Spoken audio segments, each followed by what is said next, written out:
गई हैं, उस पर उन्होंने ध्यान केंद्रित करना शुरू किया है। उम्मीद करते हैं कि आने वाले दिनों में जो बिजली का एक बड़ा संकट आम बिहारियों के ऊपर आने वाला था, उसको हम लोग आप सबके माध्यम से कहीं ना कहीं नियंत्रित करने में हम लोग सफल होंगे। बहरहाल आज का जो विषय है वो होम्योपैथी से जुड़ा हुआ एक विषय है, जिसमें मैं पुनः सब साथियों का साथ और सहयोग चाहता हूं और मैं आप लोगों की जानकारी में देना चाहता हूं कि किस तरीके से होम्योपैथी को एक षड्यंत्र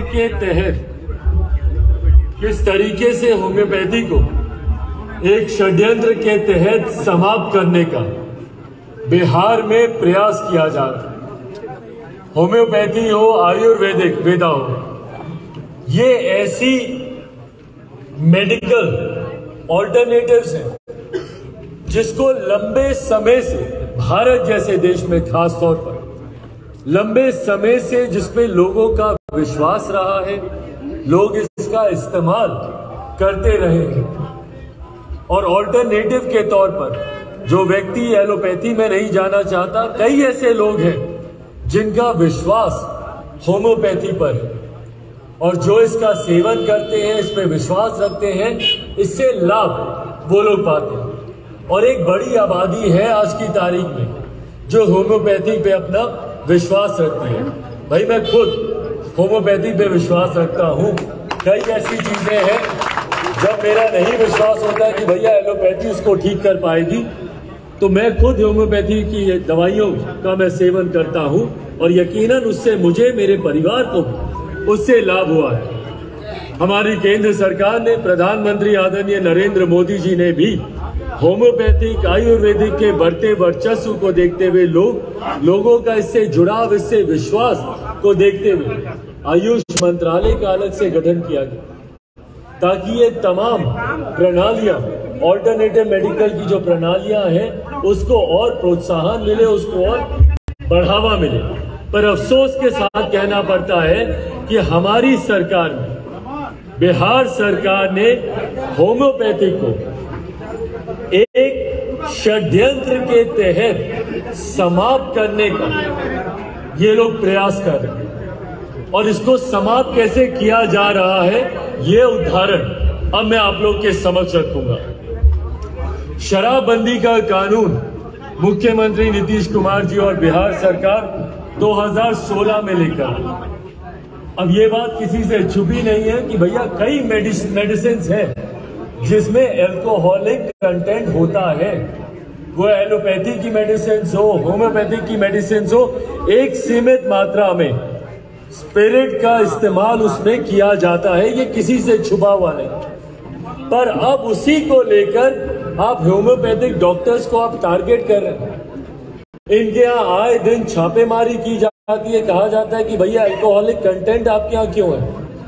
तो जब आप ये छापेमारी कर रहे हैं, क्या आपको इसकी जानकारी पहले से नहीं है भैया कि कई ऐसी दवाइयां हैं, औषधियां हैं जिसके निर्माण में एक सीमित मात्रा में अल्कोहल कंटेंट का इस्तेमाल किया जाता है, स्पिरिट्स का इस्तेमाल किया जाता है। ये किसी से छुपा हुआ नहीं है और बाकायदा इसके लिए लाइसेंसेस प्रोवाइड किए जाते हैं, बाकायदा आपका रजिस्ट्रेशन होता है। तो लाइसेंसेस प्रोवाइड करने के बाद, उनका रजिस्ट्रेशन होने के बाद भैया क्या कारण है, क्या आप इनको प्रताड़ित कर रहे हैं? क्या कारण है कि इनको टारगेट किया जाता है, बार बार इनके यहाँ छापेमारी की जाती है? और छापेमारी करने की वजह से जो नुकसान इन लोगों को होता है, और सबसे बड़ी बात भैया जो छवि खराब करने का प्रयास किया जा रहा है होम्योपैथी को लेकर। हाल फिलहाल के दिनों में भी जिस तरीके से जहरीली शराब से लोगों की हत्याएं हुई है बिहार में, उसमें भी भैया होम्योपैथ डॉक्टर्स का नाम इसमें उछाला जा रहा है और गलत तरीके से उनके नाम को उछाला जा रहा है। उनका नाम उछालकर कहीं ना कहीं होम्योपैथिक की छवि को ये लोग खराब करने का ये लोग प्रयास कर रहे हैं, टारगेट करने का ये लोग प्रयास कर रहे हैं ताकि होम्योपैथिक को पूरी तरीके से बिहार से समाप्त कर दिया जाए। इसके पीछे का कारण क्या है? क्यों मुख्यमंत्री जी इस द्वेष की भावना के साथ होम्योपैथिक डॉक्टर्स को और होम्योपैथिक मेडिसिन को ये लोग टारगेट करना चाह रहे हैं? औषधि को आप लोग बदनाम करने का काम कर रहे हैं। मुझे मुझे कोई एक ग्रामीण आप लोग दिखा दे, बता दे, आप लोग भी गांव गए, हर एक जगह आप लोग गए, कोई एक ग्रामीण बता दे जो कहे कि नहीं भैया होम्योपैथिक की हम दवाई लिए थे या हमारा परिजन लिया था, उसकी वजह से उसके ये हालात हुए। हर कोई बोल रहा है कि भैया जहरीली शराब पिए। जहरीली शराब पर ये रोक नहीं लगा पा रहे, उसकी तस्करी पर मुख्यमंत्री नीतीश कुमार जी रोक नहीं लगा पा रहे, उसके निर्माण पर मुख्यमंत्री जी रोक नहीं लगा पा रहे। तो अपनी विफलताओं को छुपाने के लिए समाज के सम्मानजनक वर्ग, ऐसे डॉक्टर्स जो कि होम्योपैथ से आते हैं, उनको टारगेट करने का ये काम कर रहे हैं। और किस कानून की आड़ ये ले रहे हैं? एक ऐसा कानून जो कि दशकों पुराना है और जो कानून अभी तक लोकसभा या राज्यसभा के पटल पर भी नहीं आया। ये लोग जिक्र करते हैं ड्रग एंड कॉस्मेटिक एक्ट का, जो कि 1945 का ये एक्ट बना हुआ है। इसका एक आर्टिकल है 106B। 106B का ये लोग इस्तेमाल कर उस वक्त ये गजेट नोटिफिकेशन के तौर पर 1994 में इस आर्टिकल को इस एक्ट में जोड़ा गया था। एक गजेट नोटिफिकेशन के तौर पर इसको जोड़ा गया था। ये क्या कहता है? कहता है कि भैया जिस भी दवाई में अल्कोहल की मात्रा 12% से ज्यादा होगी, उसकी पैकेजिंग को सीमित किया जाए, स्मॉल कंटेनर्स में ही उसकी बिक्री को लागू किया जाए। ये 106B कहता है। ये गजेट नोटिफिकेशन आया था, पर 94 के बाद से लेकर अभी तक ना लोकसभा ना राज्यसभा के पटल पर इसको प्रस्तुत किया गया। परिणाम स्वरूप कई ऐसे राज्य हैं जो अपने अपने राज्यों के हाई कोर्ट्स में गए और ये हाई कोर्ट्स का ही वहां पे निर्णय है जो इस आर्टिकल को अवैध मानता है, जो ये मानता है कि भैया ये आर्टिकल वैध ही नहीं है क्योंकि ये सदन के किसी भी पटल से इसको मान्यता प्राप्त नहीं है। पर बिहार सरकार इसी आर्टिकल का इस्तेमाल कर छापेमारी करती है। और ताज्जुब की बात देखिए, इन लोगों की बुद्धि देखिए, काम करने की प्रणाली देखिए। अगर वही दवाई अगर एक छोटी शीशी में है तो ये लोग ठीक है, पर अगर वही दवाई सेम कंटेंट उतनी ही मात्रा में वो दवाई अगर बड़े कंटेनर में अगर मिल जाती है किसी के पास, तो ये लोग उसके खिलाफ कार्रवाई करते हैं। परिणाम स्वरूप बिहार से 13 होम्योपैथिक की कंपनियां हैं जिनके ऊपर ताले पड़ गए। एक बड़ा राजस्व, और ना सिर्फ राजस्व, एक बड़ा समाज सेवा, स्वास्थ्य से जुड़ा हुआ विषय जिसके ऊपर आपने ताला लगाया हुआ। राजस्व की भी अगर आप बात करें तो लगभग 300-400 करोड़ रुपए का नुकसान बिहार सरकार उठा रही है। क्यों उठा रही है भैया? क्योंकि आपको अपने कानून को आपको सही दिखाना, और कानून को सही दिखाने के लिए आप तस्करों को आप पकड़ नहीं पाते। आप अवैध शराब के निर्माण में जो लोग हैं उनको आप पकड़ नहीं पाते हैं, तो इजी टारगेट आपको मिले हुए होम्योपैथिक के डॉक्टर्स, और उनको साफ टारगेट के तौर पर उनके ऊपर अटैक करके और एक ऐसे कानून का सहारा लेकर जिसको कई राज्यों के, ये मेरे पास ये कलकत्ता का, राजस्थान का, अलग अलग राज्यों के हाई कोर्ट के निर्णय मेरे सामने पड़े हुए, जो आप लोग चाहेंगे मैं आप सबके साथ साझा भी करूंगा। तमाम और राज्य इस कानून को नहीं मानते, पर बिहार सरकार इसी कानून की आड़ में होम्योपैथिक डॉक्टर्स को टारगेट करने का काम कर रही है। साथियों, मैं चाहता हूं आप सबके माध्यम से, और क्योंकि ये गंभीर विषय है, जैसा मैंने कहा, मैं, मेरा परिवार, खुद हम लोग होम्योपैथी पे हम लोग विश्वास रखते हैं, और बिहार में भी एक बड़ी आबादी है ऐसे लोगों की जो कि होम्योपैथी में विश्वास रखती है, जो इसकी दवाइयों का सेवन करती है। पर ऐसे में अगर होम्योपैथ और होम्योपैथिक डॉक्टर्स की छवि को अगर खराब करने का प्रयास किया जाएगा तो ये कहीं से भी जायज नहीं। और कई बिहार सरकार के ऐसे अधिकारी हैं जो जानकारी के अभाव में और जो ऐसे हल्के बयान देते हैं। भैया, कहीं पे जहरीली शराब से मृत्यु हुई और आप सीधा टारगेट कर रहे हैं होम्योपैथिक और होम्योपैथिक डॉक्टर्स को, बिना किसी जांच के, बिना किसी प्रमाण के। शर्म आनी चाहिए ऐसे अधिकारियों को जो इस तरीके से एक ऑर्गेनाइजेशन को बदनाम करने का लोग काम करते हैं, जिसमें दशकों से भारतीयों का विश्वास रहा है। और देश में नहीं विदेश में इसको मान्यता मिल रही है। लोग ऑल्टरनेटिव मेडिकल प्रणाली के तौर पर इसको एक्सेप्ट कर रहे हैं और वहीं बिहार जैसे राज्य में इसको बदनाम करने का कार्य किया जा रहा है। मैं भी आने वाले दिनों में, क्योंकि ये गंभीर विषय है और क्योंकि ये सेंट्रल गैजेट के नोटिफिकेशन से आया हुआ ये विषय है और कहीं ना कहीं इसको मिसयूज किया जा रहा है, आने वाले दिनों में मैं खुद भारत की संसद में इस विषय को उठाने का मैं काम करूंगा, ताकि जो ये षड्यंत्र रचा जा रहा है होम्योपैथ और होम्योपैथिक के डॉक्टर्स के खिलाफ, उस षड्यंत्र को रोक लगाई जा सके। आज की इस प्रेस वार्ता में मेरे साथ ऑर्गेनाइजेशन फॉर होम्यो मिशन के डॉक्टर्स मेरे साथ यहाँ पर मौजूद हैं। डॉक्टर के सिंह जी हैं जो कि राष्ट्रीय अध्यक्ष हैं इस होम्यो मिशन के। डॉक्टर मदन प्रसाद जी हैं जो कि राष्ट्रीय इनके उपाध्यक्ष हैं। डॉक्टर अमीर चंद्र सिंह जी हैं जो कि महासचिव हैं इस होम्यो मिशन के। यहाँ पर डॉक्टर विवेक मिश्रा जी हैं जो कि सचिव हैं। यहाँ पर डॉक्टर संजय कुमार जी हैं जो कि इनके प्रदेश अध्यक्ष हैं। डॉक्टर प्रवीण आनंद जी हैं जो कि प्रदेश के इनके संयोजक हैं। संजय कुमार वर्मा जी हैं जो कि इनके संयोजक हैं। इनके इस homeo mission, organisation for homeo mission के माध्यम से और कई और होम्योपैथ डॉक्टर्स ने व्यक्तिगत मुलाकात मुझसे कर अपनी इस समस्या को मेरे समक्ष रखा और आपके माध्यम से मैं चाहता हूं कि लोगों में जागरूकता आए कि किस तरीके से होम्योपैथी को बदनाम करने का ये कार्य किया जा रहा है। और यकीनन भाई ये एक ऐसी प्रणाली है जो कि सबसे ज्यादा गरीब लोग इसका लाभ उठाते हैं। ऐसे लोग जो कि एलोपैथी की महंगी महंगी दवाइयों का इस्तेमाल नहीं कर सकते, या कई ऐसी बीमारियां भी हैं जिसका संभवतः इलाज नहीं हो एलोपैथी कर पाती है, उसमें होम्योपैथी पर लोगों का विश्वास होता है। तो ऐसे में इसको बदनाम करने का जो कार्य, जो षड्यंत्र यहाँ पर रचा जा रहा है वो पूरी तरीके से गलत है।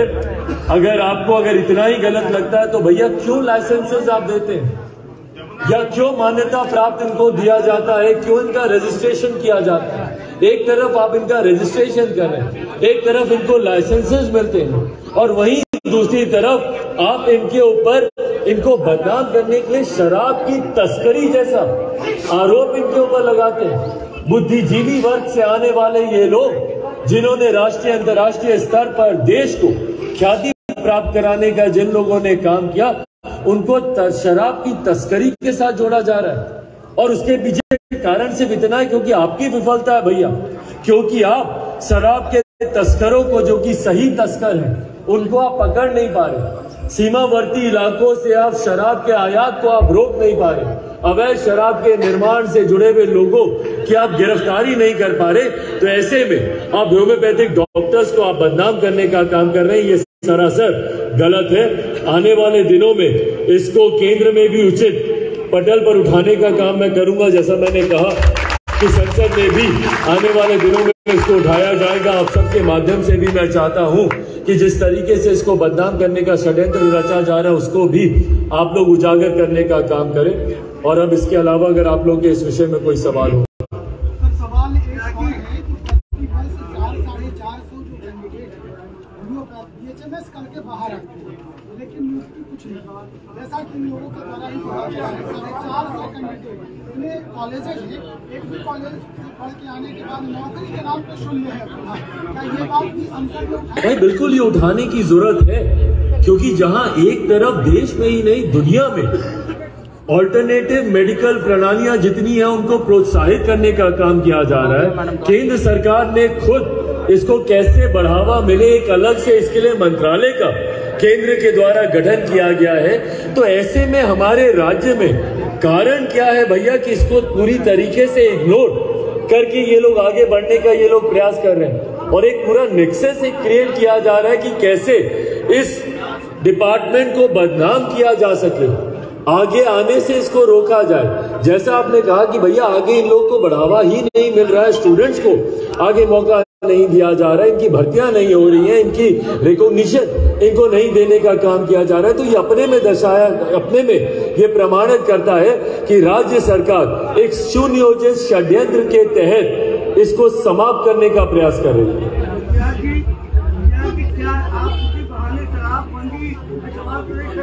भाई बिल्कुल शराबबंदी पे सवाल खड़े होते हैं और आप अपनी विफलता का ठीकरा दूसरों पर नहीं फोड़ सकते हैं मुख्यमंत्री जी। ये आपकी नाकामी है कि आपका प्रशासन तंत्र, आप स्वयं अपने इस कानून को धरातल पर नहीं उतार पा रहे। ये आपकी नाकामी। आज की तारीख में भैया मुझे बता दीजिए ना, बिहार में जो लाखों लोग शराबबंदी कानून के तहत जो आज की तारीख में जेल में हैं, उनमें से कितने तस्कर हैं बताइए मुझे, या कितने ऐसे गिरोह के लोग उसमें जेल में बंद हैं जो कि ऐसे गोरख धंधे को अंजाम देते हैं। आज भी आप जेलों में चले जाइए, विभिन्न जिलों में सिर्फ आम बिहारी जेलों में बंद है। समाज के गरीब वर्ग से आने वाले लोग जेलों में बंद हैं और ऐसे लोगों के ऊपर शराबबंदी की धाराएं लगाई जा रही हैं जो कि देश का राष्ट्रीय अंतर्राष्ट्रीय स्तर पर नाम ऊंचा करने का काम करते हैं। ऐसे ऐसे वर्ग को टारगेट किया जा रहा है। भाई ये लोग पासी समाज के लोगों को टारगेट करते हैं। पासी समाज के लोगों को शराबबंदी की धारा में इन लोगों ने जेल में बंद किया हुआ है। भाई आप ताड़ी और शराब, इसमें मुख्यमंत्री जी को फर्क समझ में नहीं आता। एक प्राकृतिक पदार्थ है भैया, आप उसको शराबबंदी की धारा में लेकर आ रहे हैं और जो प्राकृतिक पदार्थ को जो बेचने का काम कर रहे हैं आप उन पे शराबबंदी की धारा लगाकर आप उनको जेल में बंद कर रहे हैं। और सेम काम आप यहाँ पे आयुर्वेद के डॉक्टर्स के साथ कर रहे हैं। औषधि शब्द को ये लोग बदनाम करने का काम कर रहे हैं। भाई ये औषधि है, शराब नहीं है ये। और ये अल्कोहलिक कंटेंट हर मेडिसिन में कम ज्यादा मात्रा में इस्तेमाल होता है। साइंस भैया मैंने भी पढ़ी और जिसने भी पढ़ी है वो जानता होगा इस बात को कि सीमित मात्रा में इसका इस्तेमाल किया जाता है। पर उसी को हाईलाइट कर कर आप न सिर्फ होम्योपैथिक को बदनाम करने का आप काम कर रहे हैं बल्कि अपनी विफलता, शराबबंदी से जो आपकी विफलता हो रही है, और यही कारण है भैया जहरीली शराब से कोई मर रहा है और वहां का एक वरिष्ठ अधिकारी ध्यान दे रहा है कि भैया इसमें होम्योपैथिक दवाई का लेना देना है। ताज्जुब की बात हो रही है। ऐसे अधिकारियों पे कार्रवाई होनी चाहिए जो ऐसे हल्के बयान देते हैं और जो समाज को भ्रमित करने का काम करते हैं, उन अधिकारियों पे भी कार्रवाई होनी चाहिए। आपके प्रदेश अध्यक्ष पर पार्टी तोड़ने का आरोप लग रहा है, कहा जा रहा है कि वो आपके चाचा के संपर्क में। भाई कौन लोग ऐसी हल्की बातें कर रहे हैं मेरी जानकारी में नहीं।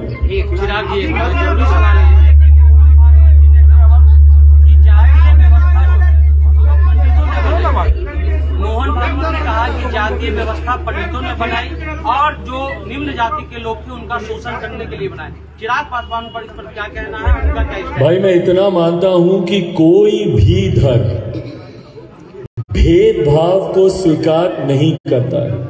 कोई भी धर्म लोगों को बांटने की सोच नहीं देता है। हर धर्म समाज में एकता, भाईचारे के संदेश के साथ आता है। अब उस धर्म के लोग किस तरीके से अपने आप को तथाकथित उस धर्म का संरक्षक मानने वाले लोग हों या जो उस धर्म के अपने आप को फ्लैग बेयरर्स मानते हो, वो इसको किस तरीके से आगे प्रचारित करते हैं वो उसकी सोच होती है। बट कोई भी धर्म बांटने की बात नहीं करता। भाई लॉ एंड ऑर्डर आज की तारीख में भाई बिहार में लॉ एंड ऑर्डर नाम की कोई चीज नहीं बची और ये राजनीतिक बयानबाजी नहीं है, ये हकीकत है। क्या छपरा की घटना मामूली घटना है? भाई एक के बाद एक बिहार में अक्षम्य अपराध हो रहे हैं, जघन्य अपराध हो रहे हैं। मधुबनी की घटना, एक बच्चे से विवाद, उसके सामने उसके माता पिता को गोली मार दी गई। आरा में हम गए थे उस दिन, एक बुद्धिजीवी वर्ग से आने वाले वृद्ध दंपति की दिन दहाड़े गला रेत कर हत्या कर दी जाती है। कल हम छपरा में उस युवक से भी हम मिले जिसमें से एक युवक बचा, बाकी दो क्या उसमें निधन हो गया। उस युवक ने बताया कि भैया किस तरीके से हम लोगों को हथौड़े से पीटा गया है। बताइए क्या ये सभ्य समाज है? हथौड़े से आप लोगों की पिटाई कर रहे हैं। परिणाम स्वरूप 2 लोगों का उसमें निधन हो गया। जो एक बचा भी है वो भी कैसे डर के साए में जी रहे हैं। बताए ना मेरे प्रदेश के मुख्यमंत्री नीतीश कुमार जी, आप समाधान यात्रा पर निकले, क्या समाधान है उनके पास बिहार में बढ़ते इस अपराध को लेकर? और भाई सवाल तो आपसे पूछे ही जाएंगे ना। प्रदेश के मुख्यमंत्री होने के साथ साथ आप मेरे प्रदेश के गृह मंत्री भी हैं। ये सवाल आपसे बनता है कि कितनी और हत्याओं का इंतजार बिहार करेगा। आज सुबह की घटना चेन स्नैचिंग को लेकर 4 लोगों को गोली मार दी जाती है दिन दहाड़े पटना में। आप बताइए ऐसे में क्या बिहार में रहना आज की तारीख में किसी के लिए भी सुरक्षित है? इतना सुरक्षा का अभाव। और ये वही मुख्यमंत्री है ना भैया जो जंगल राज के खिलाफ अपने आप को विकल्प बताते हुए आए थे। भाई मेरी उम्र के युवा को नहीं पता कि 90 के दशक में कैसा जंगल राज था, नहीं था, पर आज की तारीख में जो है वो महाजंगल राज से भी बढ़कर है। आज की तारीख में बिहार में जो कानून की व्यवस्था है वो महाजंगल राज से भी बदतर वो व्यवस्था है। और ऐसे में मुख्यमंत्री नीतीश कुमार जी की खामोशी। सवाल पूछे मुख्यमंत्री जी से कोई भी, बक्सर में किसानों को लेकर सवाल पूछे, भैया अच्छा हमको तो मालूम ही नहीं। आरा की घटना के बारे में पूछे, अच्छा हमको तो मालूम ही नहीं। अभ्यर्थियों के बारे में पूछे, अच्छा हमको तो मालूम ही नहीं। भाई जब हमारे प्रदेश के मुख्यमंत्री को ना शिक्षक, ना छात्र, ना यहाँ पे डॉक्टर्स के बारे में, ना यहाँ पे किसानों के बारे में, ना यहाँ पे अभ्यर्थियों के बारे में, किसी के बारे में आपको मालूम ही नहीं, आप जाके पूछेगा भी क्या दिन दहाड़े गोलियां चली है, कैसे चली, छूटते ही उनका जवाब होगा अच्छा हमको तो मालूम ही नहीं। तो भैया जिस मुख्यमंत्री को अपने प्रदेश के बारे में कोई जानकारी नहीं, क्यों बैठे हैं वो फिर इस पद पर? और अगर आप सत्ता के लालच में ऐसे ही बैठे रहिएगा मुख्यमंत्री जी, 2020 में बिहार की जनता को तीसरे नंबर पर ले आई थी। कोई नहीं चाहता था कि आप बिहार का मुख्यमंत्री बने। दूसरों की कृपा पर आज आप बिहार के मुख्यमंत्री बने हुए हैं। अगले चुनाव में आपकी पार्टी खाता तक नहीं खोल पाएगी, ये दावा मैं करता हूँ। धन्यवाद भाई।